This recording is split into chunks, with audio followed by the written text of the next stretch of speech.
The relationship between my husband and his parents is somewhat distorted. His father, his mother, and my husband. It's like three pieces forcibly pushed together, and if one is missing, the whole thing collapses. I had such a bad feeling about it. His father passed away 3 years after my husband, John, and I got married. He always took medication for high blood pressure, so it was probably a heart attack caused by that. His father was like a strict teacher, and John was always told to aim to be the best since he was young.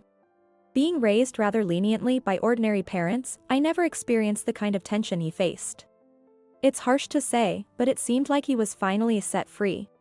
That's what John's profile seemed to say as he looked at his father's portrait. But being set free doesn't necessarily mean things will go in a good direction. John fell deep into the swamp of gambling. John is a salesman at a major corporation. Both of us work, and we live together with his parents. After setting aside money for savings and living expenses, we were free to use the rest of our salaries as we like. There should have been enough for his pocket money. But John started pouring his money into gambling, and when that wasn't enough, he first dipped into our living expenses. Expenses for meals with colleagues, covering entertainment costs.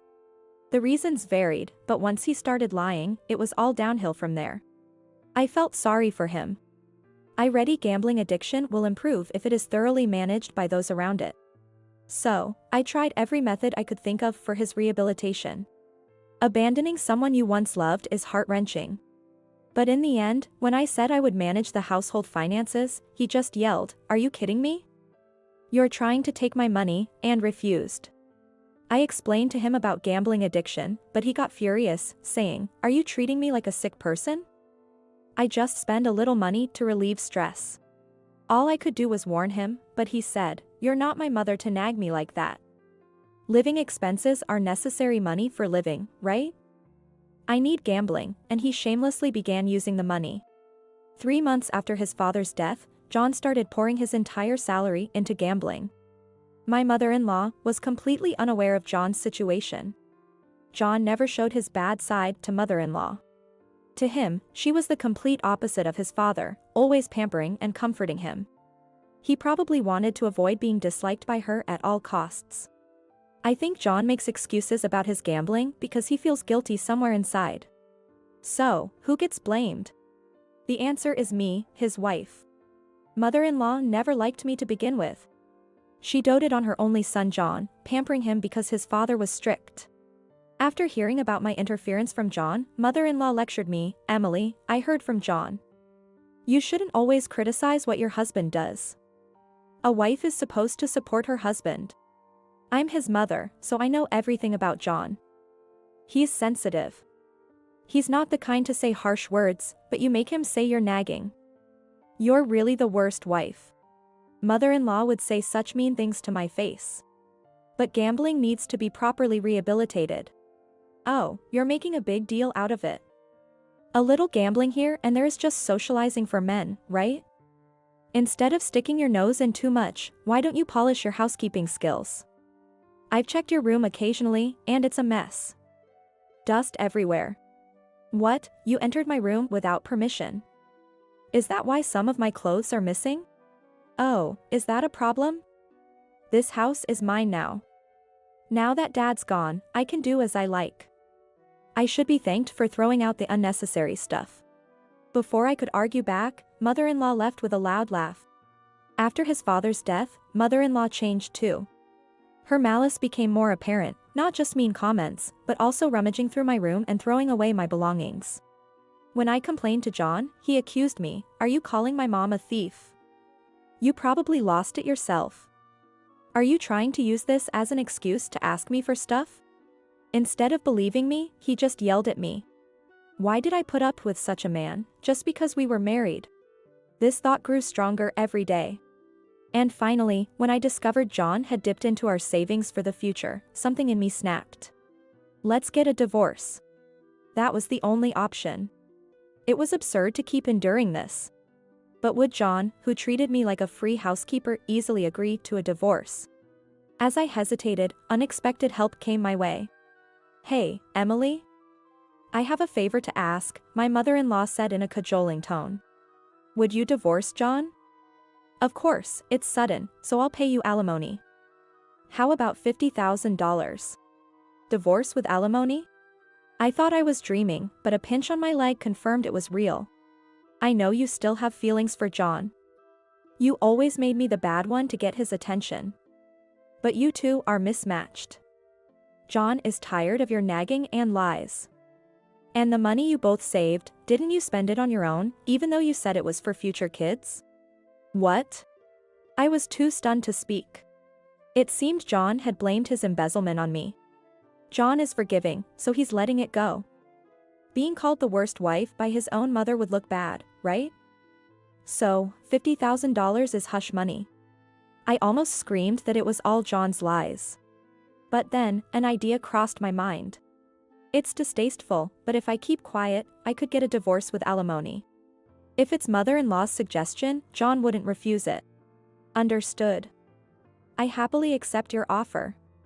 I can't thank you enough for your kindness. I forced a smile and managed to say that. With mother-in-law leading, the divorce was quickly finalized. Not all the savings were gone, so I secured my share. Just in case, I got a written agreement about the alimony from mother-in-law, but it was promptly transferred, so I was relieved. The money must have come from my father-in-law's inheritance.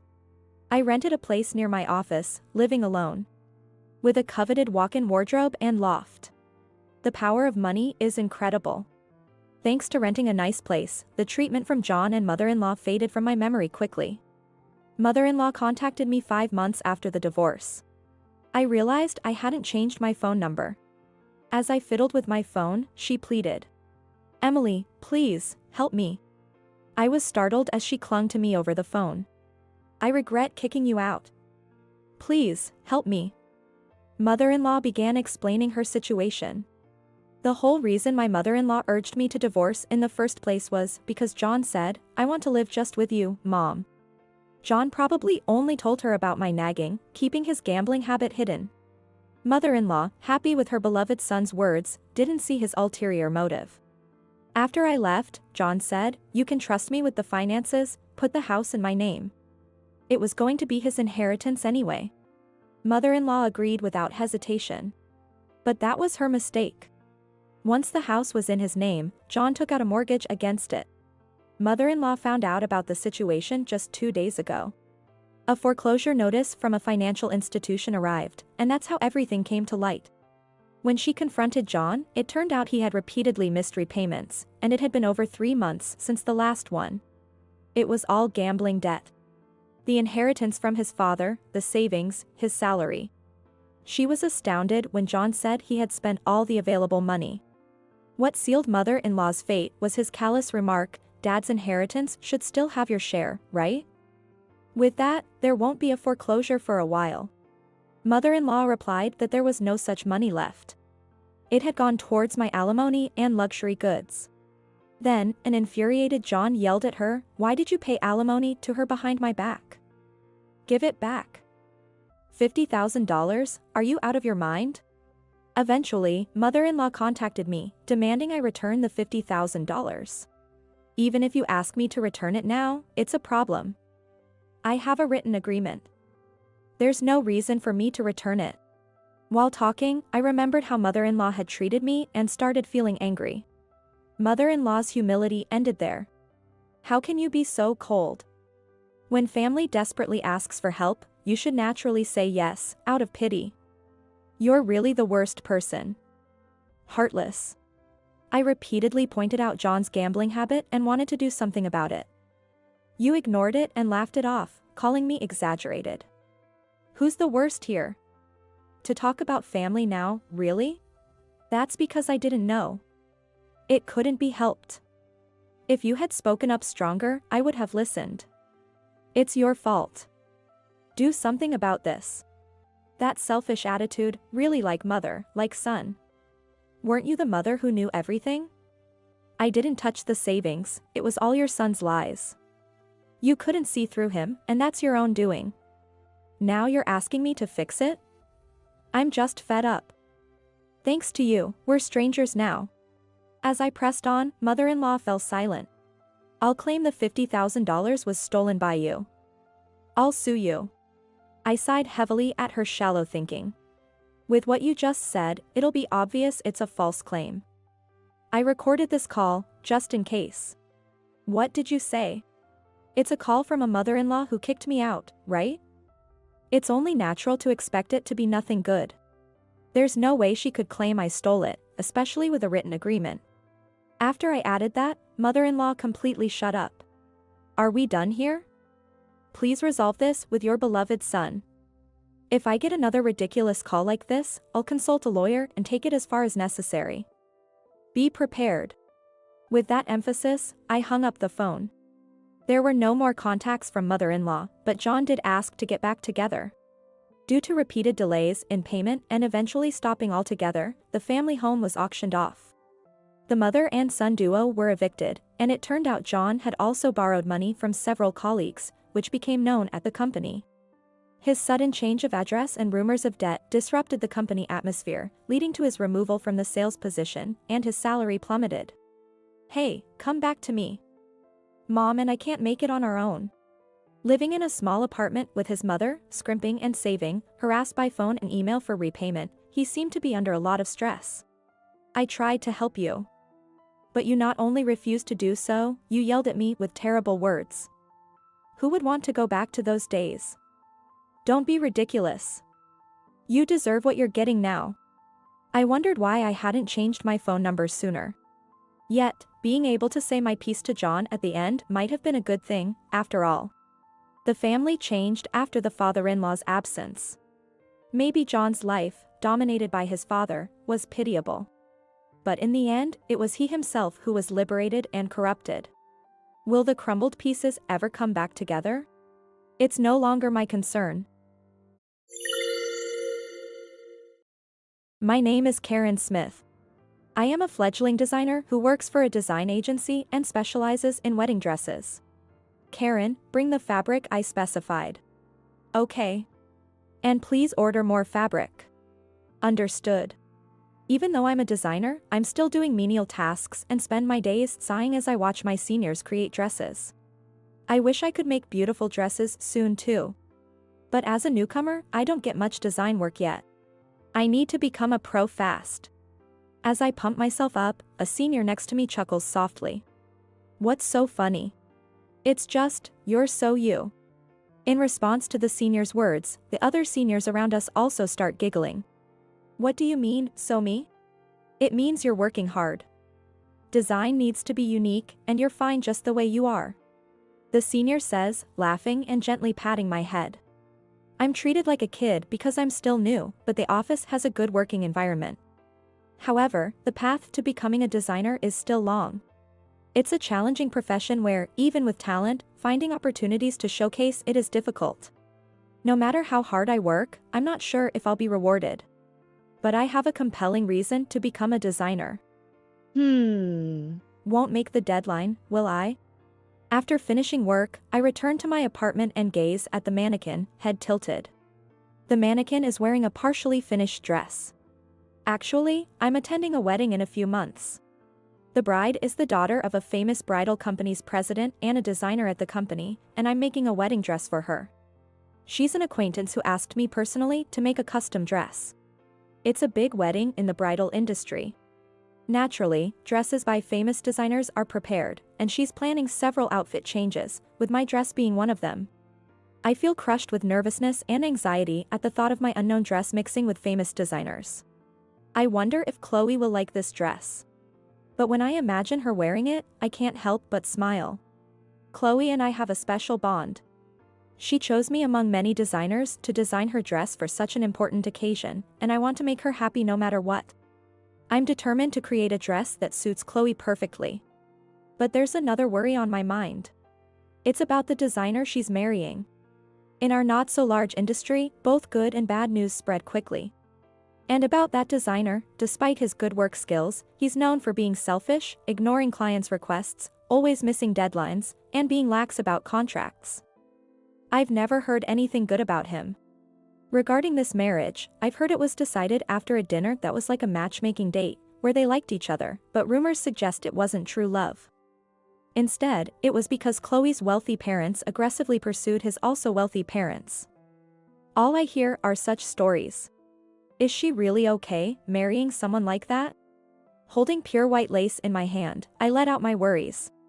I just want Chloe to be happy. Though I'm anxious about her unclear future with her partner and the wedding day itself, all I can do is finish this dress. I made the dress, hoping for her happiness, in between work and studying my own designs.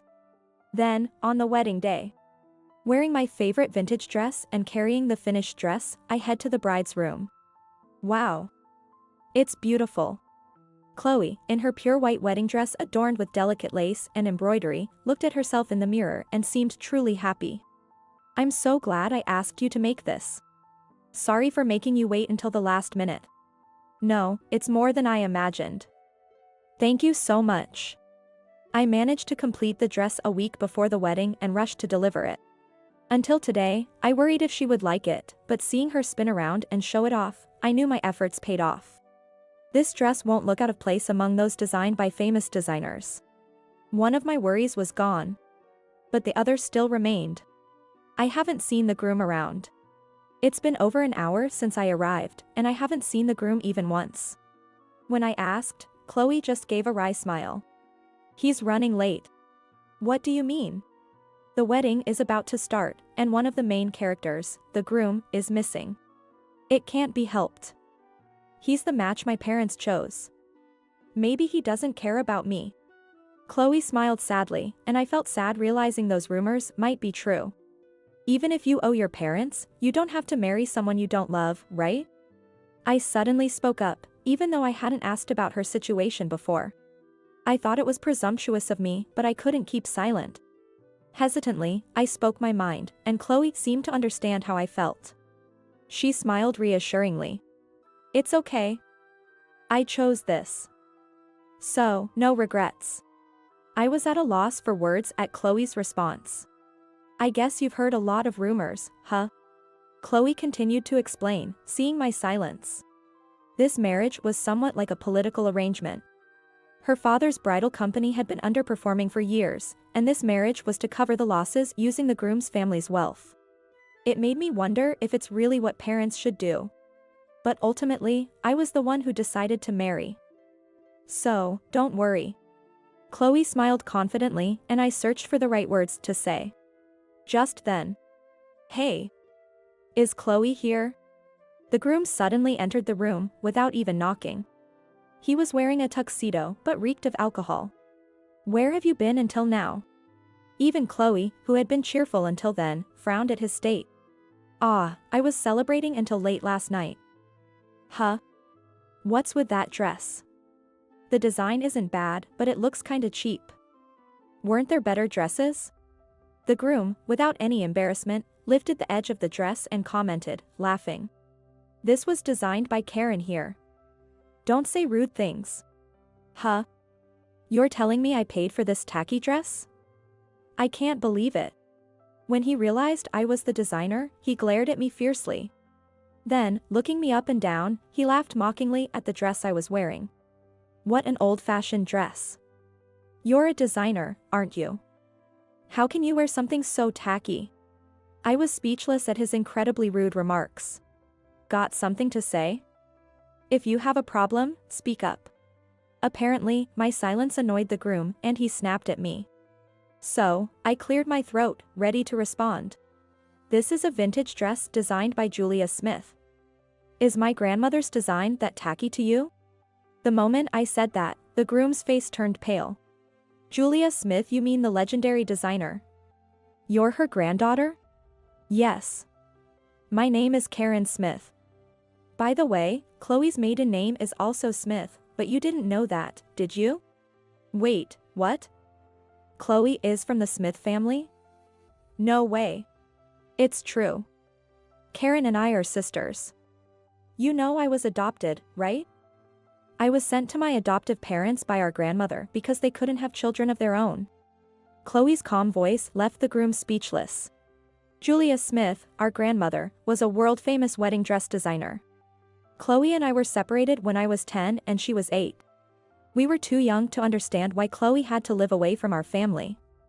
We begged not to be separated, and Chloe pleaded with our parents to stay. But despite our wishes, our grandmother's decision was final, and we were parted. Before separating, we made a secret promise to each other. To prove the adults who separated us wrong someday.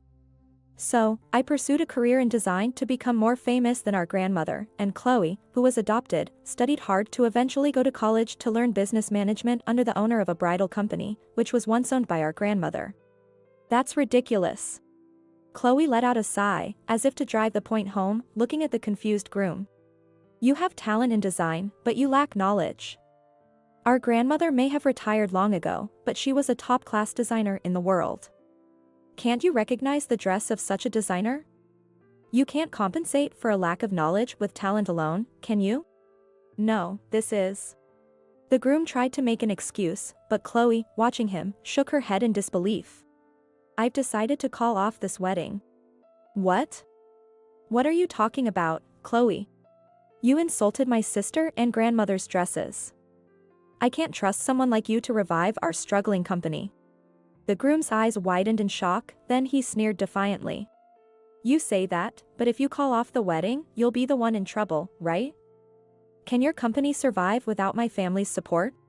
He said this as if he had one, but Chloe remained calm and continued. Don't worry about that. If you're not going to be the president, then I will be. I've studied business management for years. It's much better than leaving it to you. Right. I can't see someone who calls Julia Smith's dresses tacky being capable of reviving a bridal company. You think so too, sister? Calling off the wedding with him is the right choice. There are plenty of ways to cover the deficit without marrying him. As we continued talking about calling off the wedding, the groom became visibly panicked. Wait a minute. You can't just call off a wedding on the day of the wedding. Then let's have the wedding and divorce afterward. That should be fine, right? Chloe remained composed, and the groom, pale-faced, covered his face with his hands, slumping in defeat. I couldn't help but think he got what he deserved. The wedding went ahead as planned.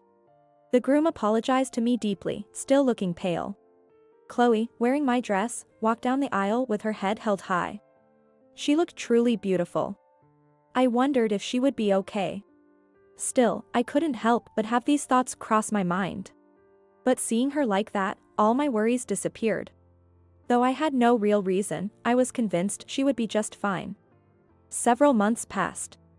Just as she said in the dressing room, Chloe became the president of the company. Without needing support from that groom's family, the company's deficit seems to be recovering. I thought the divorce would go smoothly, but surprisingly, her marriage with him was still continuing. When my work settled down, Chloe invited me to dinner, and we met at a restaurant. She looked much happier than before her marriage. Even so, I'm surprised you didn't split up. You're still working, right? And he's the main designer? Is the company really okay? It's fine. He's completely changed since then, like a different person. He's studying hard every day now. Maybe my words and my threat to divorce made a difference. While he had his issues, he always had the talent for creating new designs. After our encounter, he seemed to have realized the need for study and effort, and Chloe happily told me he's probably becoming a better designer than before. But are you really happy, marrying someone you don't even like? Well, it's not that I dislike him, you know. I was surprised by her unexpected response, and Chloe looked slightly troubled. To be honest, when my parents suggested marrying him, I felt a bit lucky. I always liked the dresses he designed and recognized his talent. He behaves properly when it counts, but you know his usual attitude? I always thought if he could just fix that part. At the wedding, I was really angry with how he treated you, and I was serious about calling it off. But after that, when I became president, he started studying earnestly and his designs improved rapidly. Thanks to you, we gained another capable designer. I really appreciate it. Hearing Chloe's words, I was convinced that both the company and he were in safe hands. You've always been so strong. It was the same when her adoption was decided. Unlike me, who just cried, it was Chloe who suggested we prove the adults wrong. I can be strong because of the promise I made with you. I can keep going now to fulfill our promise. The dress you made for the wedding was truly beautiful, even more so than grandmother's. Her words made me feel so happy, I almost cried. I wonder if we can surpass grandmother. You're sounding uncharacteristically timid. Now that I'm the president, it's time to make your name famous. Get ready for a busy time ahead. We looked at each other and started laughing. Then, we gently reached for our champagne glasses. Here's to your company and married life. And to you surpassing our grandmother as a designer. Cheers. We toasted each other and finished our dinner. I wondered how we would be the next time we met. Imagining our future, I couldn't help but smile. Hey, you've got a spare room at your place, right? It was a call from my brother, who lives with our mom. This Saturday, I'm bringing mom over to your place. Take care of us. What? Wait, what do you mean? My name is Alice. I'm 45, living with my husband and our son. Our son, Ethan, is in 8th grade. He's a bit sassy and in his rebellious phase, but we get along as a family despite all. Then, an incident occurs in our household. It happened about a year after we had built our dream home. Out of the blue, my brother, who lives with our mom, contacted me. His first words were like this. I can't live with her anymore. Confused by his irritated tone, I tried to ask what was going on. But my brother, not elaborating and sounding angry, said to me, You've got a spare room, right? Indeed, when we built our house, we included a guest room, and my brother and his wife knew about it because we invited them when it was completed. But I was baffled by his sudden request. Yet, without listening to what I had to say, he just stated his purpose. This Saturday, I'm bringing mom over, so be ready. What? Wait, what do you mean? I asked back, but in the next moment he hung up the phone. My brother has always been like this. Self-centered and overbearing, he is always expecting mom and me to bend to his will. Our father was a strict man and used to reprimand him, teaching him to respect our mom and to cherish his sister, but our father passed away a long time ago. After our father's death, my brother and his wife moved in with our mother, who had been living alone in our family home. When I heard about it, I rushed back home to talk to them. My brother explained that he moved because his job was relocated within commuting distance to our family home. His wife added, somewhat as an afterthought. It's worrying to leave your mother-in-law alone, right? This sister-in-law of mine is quite the character. She's 10 years younger than my brother, and even I admit she's beautiful. She worked at a nightclub, where she met my brother as a customer. I never understood what she saw in him, but they're a couple united by their love for money. My brother, thinking he's the rightful heir to our family home as the eldest son, and his wife, considering herself superior to me despite being younger, because she's the wife of the eldest son. I never liked my brother and his wife much, but my mom, ever the optimist, preferred their company to living alone. It's hard to cook just for myself. Perhaps she had a point. I was concerned about her, but couldn't visit our family home that often. I thought if they were fine with it, then it was okay. But what could have happened? When my husband, Tom, came home and I discussed it with him, he readily agreed to welcome my mom. In fact, he was even concerned about her. I tried calling the next day, but mom didn't answer, and she didn't respond to multiple attempts. Eventually, the weekend arrived. Hearing a car outside, I stepped out to see my brother's car pulling up with mom inside.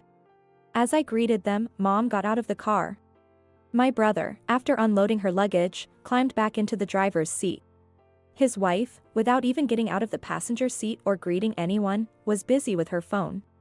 My brother, rolling down his window, just raised his hand towards me. All right then, take care. What? Before I could say anything, my brother's car was already gone. Reluctantly, I started taking my mom's luggage inside when my husband, Tom, came out. Where's your brother? Well, he just dropped off the stuff and left right away. I see. Tom kindly took the luggage from my mom and me. Welcome. Let's have some tea inside. Tom, I'm sorry for the sudden trouble. Mom said apologetically, but Tom welcomed her with a smile. In the living room, our son, Ethan, was waiting. Grandma, long time no see. Ever since my brother and his wife moved into my mom's house, visiting had become awkward, so the last time Ethan saw her was when he started middle school. Seeing how much taller Ethan had grown in just a year, mom was surprised. I was truly grateful that both my husband and son welcomed Mom so warmly. Later, when things settled, I asked Mom about the situation.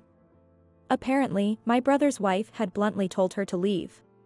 She works at night and wants to sleep during the day, but Mom's presence and the noise of her daily activities were disturbing her rest. Wasn't there an option for them to move out? I suggested they could rent a nicer apartment instead of this old house. But my daughter-in-law said it's a waste of money. What do you mean? What did my brother say? He insists that as the eldest son, it's his duty to live in this house. Mom's words trailed off. I had assumed that they were at least paying rent. But it turns out they weren't, and their contribution to living expenses was minimal. Mom had been bearing most of the costs. I was shocked to learn this fact, and anger towards my brother and his wife began to boil inside me. But I couldn't bear to let Mom stay in such a place. For now, she would stay with us. About staying here, I want to contribute to the household expenses each month.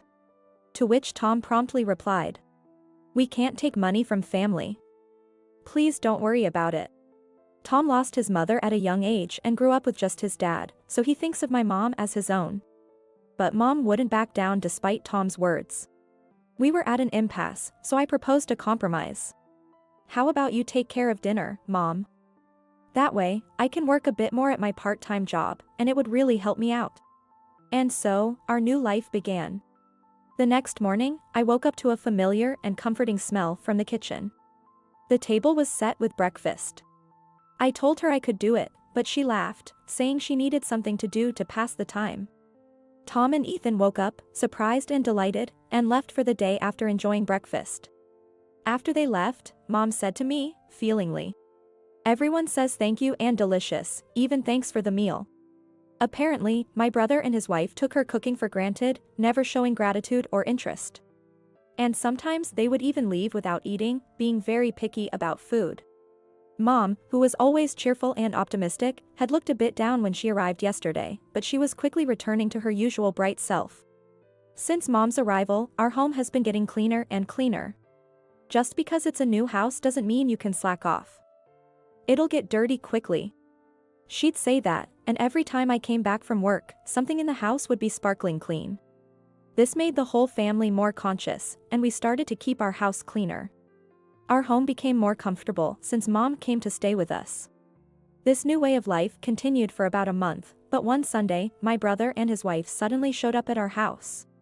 Reluctantly, I let them into the living room, where they were surprised by how clean the house was. Then they said something outrageous. "We want Mom back." What? According to my brother, without Mom, there's no one to clean the house or cook, so they've been eating out all the time. His wife, who had been messing with her phone, started to complain as well. "We don't even understand the trash days, and we're eating more convenience store meals, so I've gained weight and my skin's breaking out. That's why we've come to take Mom back." I couldn't hold back my anger at their attitude anymore. You know, Mom is not an object. This isn't about returning her or not. My sister-in-law laughed at my reaction. "Why are you getting mad?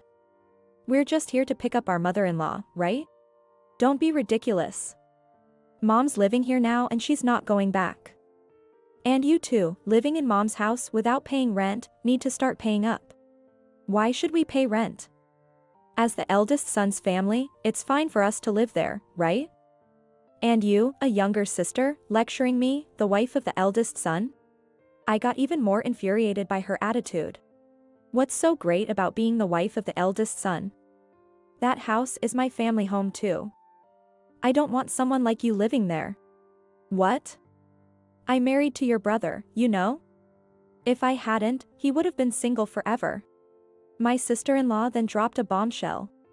I thought we wouldn't have money troubles because the family home seemed wealthy, and he's totally smitten with me. I've got plenty of men to entertain me elsewhere. I'm not short of male attention. I couldn't believe my ears. Was she admitting to infidelity? Naturally, my brother exploded in anger. "Are you saying you're cheating on me?" She looked caught for a moment, but then became defiant. "Of course, I cheat. How else could I live with you? You have no redeeming qualities. Thanks to my father, our family home was quite prosperous. He left an inheritance, so Mom could live comfortably. My brother bragged about our family's wealth at his wife's workplace, and she had targeted him for that reason. She wanted the money and the status of being the wife of the eldest son. Their moving in with Mom was under the assumption that they would offload all the household and financial burdens onto her. These two hopeless individuals were still arguing in front of us. Then Mom stepped in. Enough. If you're going to keep living in that house, I'll be charging appropriate rent. I'm the legal owner, after all. My brother, who never expected our mom to stand up to him, was overwhelmed by her assertiveness and quickly apologized. Sorry, Mom. But I'm divorcing her. What? What are you talking about now? They started arguing again, and I couldn't stand it any longer. Take your ridiculous fight outside. I don't care whether you get divorced or not. But if you're still in that house in a week, sign a lease agreement. From now on, you'll be paying rent to Mom. With that, I kicked them out of our house. A week later, my brother came alone. He apologized to us and Mom, admitting he was wrong. His wife had moved out, and he was going through a lawyer to divorce and demand alimony. We decided to tidy up our family home and put it up for sale. Mom felt lonely in the big house by herself, and my brother might be transferring, so he was moving out too. It's sad to lose our family home, but I'm glad that Mom feels comfortable in our house now. 6 months have passed, and my brother seems to be doing well on his own in a new place. He occasionally contacts us to ask about Mom. As for my sister-in-law, she paid the alimony in one lump sum and is now sending monthly payments to Mom, acknowledging the trouble she caused. I was surprised by my brother's change of heart, and more than anything, relieved to be rid of that former sister-in-law. As for our home, thanks to Mom, we're still living comfortably as ever. Recently, Ethan has been inspired by my mom to take an interest in cooking, learning recipes from her and increasingly preparing meals for us. Tom, the pillar of our family, says he really appreciates this environment. I can't express enough gratitude for his decision to live with my mom. Settling into this life has been truly wonderful. Looks like I've saved up quite a bit. I, Cassie, am smirking at my cell phone with a suspicious laugh. I've just turned 29, a working housewife in my second year of marriage. Even if my colleagues find my smirking creepy, I can't help it. After all, I'm finally close to saving enough to build my long-awaited dream home. The bank account balance displayed on my cell phone is nearing the target amount. My husband, Max, whom I married after an office romance, and we don't have children yet. We've always planned to have kids after building our home. I wanted to enjoy being single a bit longer, but at 27, I married Max, who was in his mid-30s and insistent.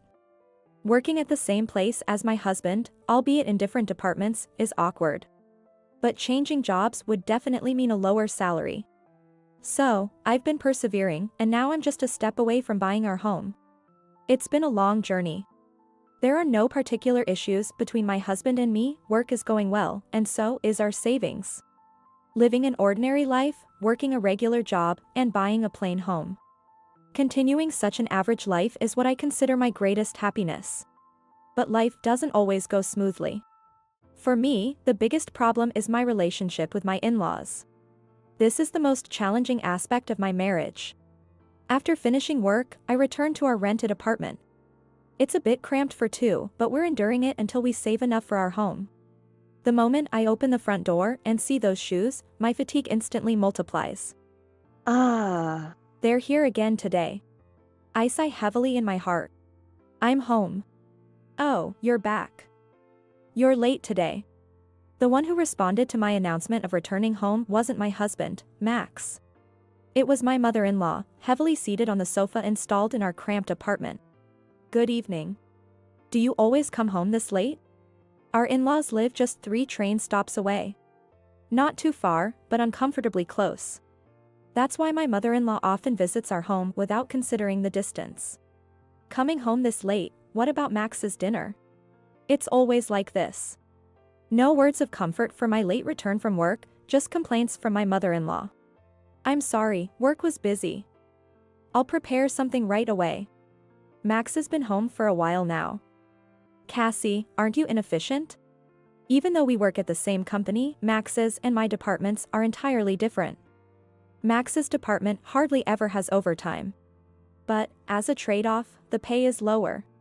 My department is critical to the company, with many important projects that can't be finished without overtime. As a result, my salary is the highest in the company. I don't bring this up myself, and I wish Max would, but maybe his pride gets in the way. He never says anything. Right now, he's just silently sipping his tea. Since we both work, I think Max could help a bit with the housework. But he steadfastly does nothing. Shopping, laundry, cleaning, preparing the bath, and cooking. When he comes home from work, he's either watching TV or fiddling with his cell phone. Unaware of all this, my mother-in-law, as usual, came to criticize me today. It's fine, I already had dinner with Max. You already ate? We had some delicious sushi. I treated Max to something nice for a change. I see. I nearly jumped when I heard the name of the sushi restaurant. Isn't that a high-end place? I was surprised, but since my mother-in-law paid, I decided to let it go and started to head to the kitchen to prepare my own dinner. But my mother-in-law stopped me. Cassie. I hate to ask, but could you do me a favor? I had a bad feeling. I'm a bit strapped for cash this month, could you lend me some? Just as I thought. My mother-in-law often asks for money like this. I wanted to say, wait a minute, that's not right. You went to a high-end sushi restaurant, right? And last month, you said you were struggling and begged for money. I reluctantly gave you $300, even though we're also tight on cash. And the month before that, and the one before that. Aren't you being a bit inefficient? But I held back and forced a strained smile. I'm sorry, we're also struggling this month. Can't you do anything for your struggling parents? What a cold daughter-in-law. Who's the cold one here? Your son, who doesn't help around the house, leaves his wife alone and goes out to eat sushi, seems much colder to me. At that moment, my husband Max finally spoke. Cassie's greedy. Mom's in trouble, can't you help her a bit? Really? We're struggling that much this month, aren't we? See, Mom? I'll help you. Saying that with a sigh, Max took out his wallet and handed $500 to his mother. Well, Max is such a kind and wonderful son. Unlike Cassie.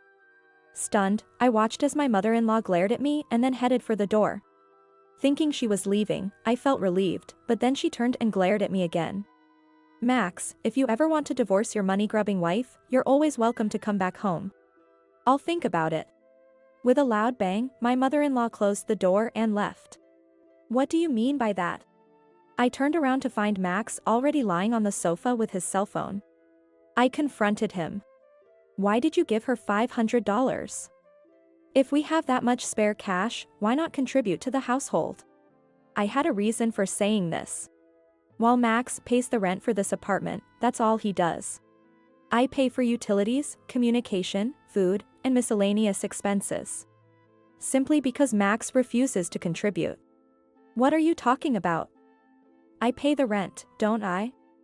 You want more than that? What a greedy woman. That's how Max always avoids contributing financially.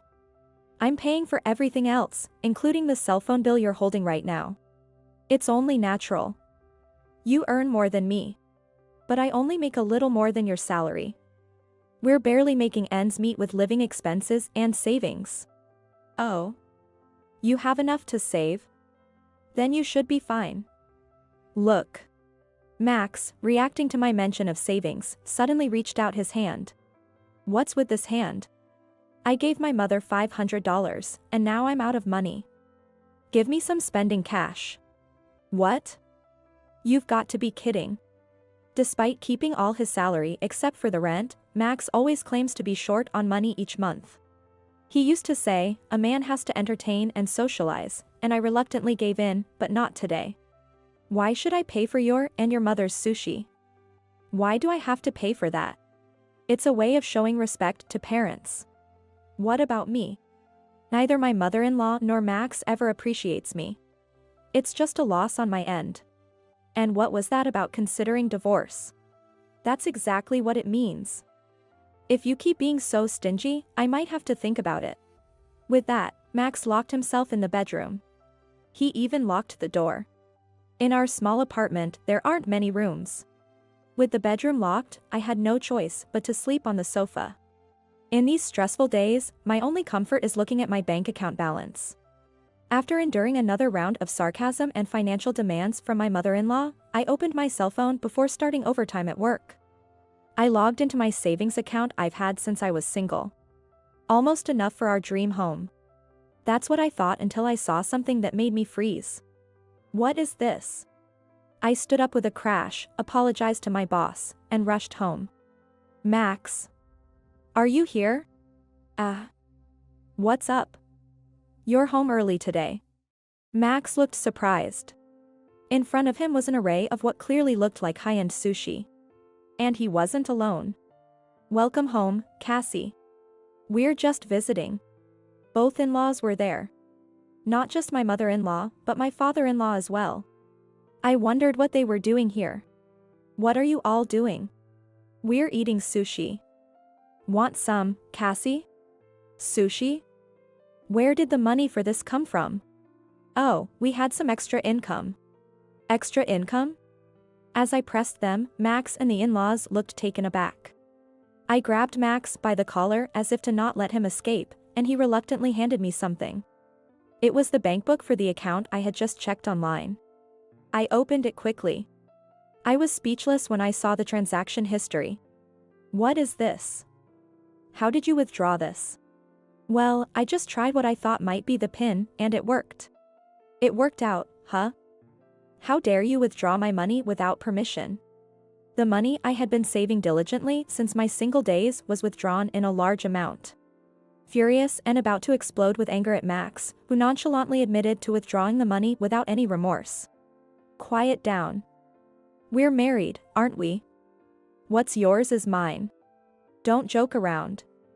This is the savings I worked hard for since before we were married. Give it back. Calm down, Cassie. What are you saying? What belongs to the wife naturally belongs to the husband. Cassie, living off Max's support while secretly saving such a large amount of money. You're really a greedy woman. Yeah, exactly. You should be more grateful to me. Who do you think you're living off? Unbelievable. There's not a single person on my side here. Don't joke. This is no different from theft. Give it back. Hey, who's joking here? He must have been startled by the word thief. Annoyed, Max said. Have you forgotten that I pay the rent here? Plus, I have a lot of entertaining and socializing to do, and I even help out my parents. Exactly. Max is such a dutiful son. You let me pay the rent, and then you go and save all this money, must be nice. You only pay the rent. There's hardly any entertaining to do. And you ask me for money while helping out your parents. Be quiet. You came here as a wife. It's only natural for you to listen to me and my parents. What? Be thankful that I haven't divorced you for being so useless. With that, Max yelled, grabbed my hand, and pushed me outside. Hey. There's no sushi for you. Go cool off outside. I never thought I'd be thrown out. After standing dumbfounded for a while, I ended up spending the night in a business hotel. The next day, when I returned home, only Max was there. I was glad the in-laws were gone, but then Max handed me a piece of paper. The paper read a statement of mutual agreement. It says that we agree to divorce if I don't listen to him. What's this? Listen, if you complain to me again, it's instant divorce. If you don't want a divorce, just obey me silently. I'll manage the savings from now on.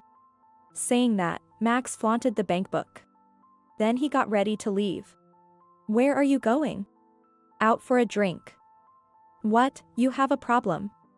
Want a divorce? He said with a smirk and left. Such a foolish man. Does he think threatening divorce will make me obey? My love for Max had completely vanished. And besides, does he really think there's still money left in the account he took? I had already withdrawn all the money and transferred it to a different account. I was uncomfortable keeping a large sum in one account, so I have multiple accounts. The bank book Max took was just one of them. I signed on the paper. Max is truly foolish. Leaving the paper is not a threat to me, it's exactly what I wanted. I quickly packed my things and left the house. I spent another night at a business hotel and then the next day. I took a day off work and reported the divorce as soon as the city office opened. Then, I headed straight to a real estate agency. In fact, last night, while browsing on my cell phone at the business hotel, I had found a property that caught my eye. A newly built detached family home, close to the station, perfect for commuting. It was almost love at first sight. Both the exterior and the interior were almost exactly what I wanted. I viewed it and decided on the spot to buy the house. After that, everything was a whirlwind. Staying in a business hotel until the move was too expensive, so I explained my situation and stayed at a friend's place while preparing for the new house. I had to start from scratch with furniture and various other arrangements. With the dizzying busyness, I completely forgot about my ex-husband and former in-laws. Hey, Cassie. So, when Max showed up at my department one day, I was startled. Oh right, we work at the same company. As Max loudly called my name, attracting everyone's attention, he walked up to me without any care. Why aren't you answering my phone calls? Ah. I just thought it wasn't important. I remembered Max's relentless calls. I was busy and it was a hassle, so I ignored them. You withdrew money from the account on your own, didn't you? Stop messing around. And why haven't you come back home? Do you really want to get divorced? Ah, it's fine. We're already divorced. And that money in the account is mine, so I can do what I want with it. He still seems to think the word a divorce is a threat. My nonchalant reply left Max looking dumbfounded. What a stupid face, it's laughable. What? Divorce, you mean? You kindly offered it for me. I gratefully accepted it. What? I don't accept this. Whether you accept it or not, the divorce is final. Oh, and I've already informed the company and completed the procedures. You might have some paperwork to do, so make sure to report it to your boss, okay? With that, I returned my gaze to my computer. I'm busy. Divorce. Where are you living now?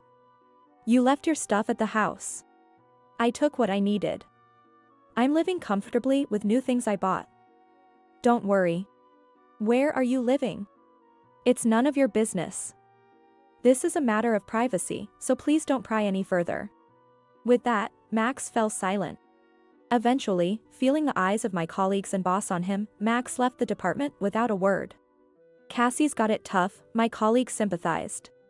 The comfort of my new home was the best. The smell of a new building is irreplaceable, spacious, and comfortable. But having just moved in, there were still many things I needed. Today, I was expecting the delivery of some appliances I ordered online. Then the intercom rang. Ah, it's here, I thought and opened the door. I regretted opening the door. I cursed myself for not checking the intercom. Standing there was Mother? Technically, my former mother-in-law, but I blurted it out in surprise. There stood my former mother-in-law. Right behind her was my father-in-law. And further back, Max was standing. Long time no see, Cassie. I'm coming in. Ah, wait, hold on. Ignoring my protest, my former mother-in-law barged into the house and started inspecting it as if appraising its value. This is quite a nice property. Oh, this furniture is lovely. Move it to my room, will you? Ah, there's a basement too. Nice, then this will be our room. Excuse me. What's with these curtains? Terrible taste. I'll choose them for you, so hand over the money. The garden is quite spacious. Maybe I'll start a vegetable garden. What are these people talking about? Confused, I turned to Max. Max, what is? Be grateful, Cassie. I was about to confront them when my former mother-in-law interrupted. With irritation, I looked at her victorious face. It's not much of a house, but as a gift for the parents, it's decent. If it's a two-family home, we'll move in. What? Of course, as the wife, you'll do the housework. We'll be kind and only ask for $1,000 a month for our allowance. What? What on earth is she saying? Are they from another planet? I couldn't comprehend and just tilted my head. As the wife? I'm single now, you know? Surprised look on my former mother-in-law's face. I was equally shocked. Max, you didn't tell them? I don't accept it. Max shouted, but it doesn't matter if he accepts it or not, the divorce is final. We are complete strangers now. At that, my former mother-in-law's face turned pale. What do you mean? You're abandoning us, your parents. My parents live in the countryside. I was planning to invite them over soon. Don't joke around. This house is ours. No, it's mine. What is she thinking? This house was bought with my savings, in my name. Then where are we supposed to live? I don't know, that's not my problem. Apparently, they had sold their house. The contract was already finalized. They planned to live a comfortable life in this house with the money from the sale and what they'd extort from me. What a frightening plan. I don't accept this. My former mother-in-law was still protesting, but it doesn't matter. We're strangers, and this house is mine. I won't accept it, absolutely not. She shouted and, in her anger, ripped the curtains. Hey, what are you doing? These things. I don't need such bad taste. This is my house, I'll do as I please. That's right, what's yours is mine. Everything you own is mine.